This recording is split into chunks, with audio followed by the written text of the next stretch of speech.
এবছর আমরা আমাদের বিবাহবার্ষিকীতে পৌঁছে গেছিলাম অবন্তিকা নগরীতে।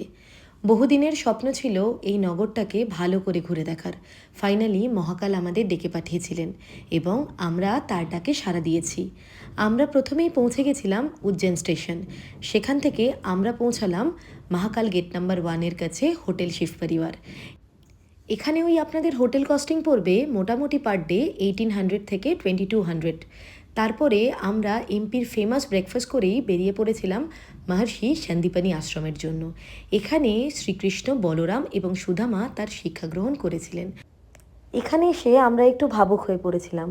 যেখানে ভগবান শ্রীকৃষ্ণ পড়াশোনা করেছিলেন সেই গুরুকুলে আজ আমরা দাঁড়িয়ে। পুরো শান্তিপানি আশ্রমটা আমরা ঘুরে দেখলাম। তারপর এখানের ঘোরা কমপ্লিট করে আমরা বেরিয়ে পড়েছিলাম মঙ্গলনাথ মন্দিরের উদ্দেশ্যে। পুরাণে বলা আছে এখানে নাকি মঙ্গলদেবের জন্ম হয়েছিল। মঙ্গলদোষ এবং বিভিন্ন রকমের গ্রহদোষ কাটানোর জন্য এই মন্দিরে নানা রকমের পূজা অর্চনা করা হয়। আচ্ছা, এবার আমি বলে রাখি কিছু কথা। এই মন্দিরে চাইলে আপনারা ভিআইপি টিকিটও কাটতে পারেন।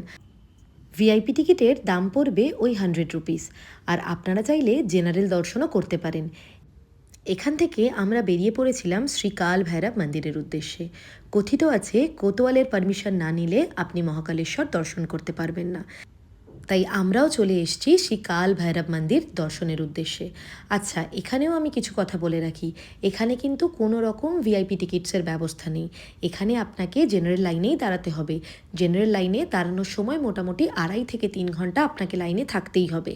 ওখানে আমরা দর্শন করে পৌঁছে গেছিলাম গড়কালিকা মন্দিরে।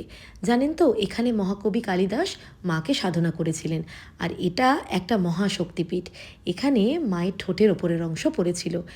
জানেন তো, এখানে মা উগ্ররূপে পূজিত হন। তারপরে ওখান থেকে আমরা চলে গেছিলাম স্থিরমান গণেশ দেখতে।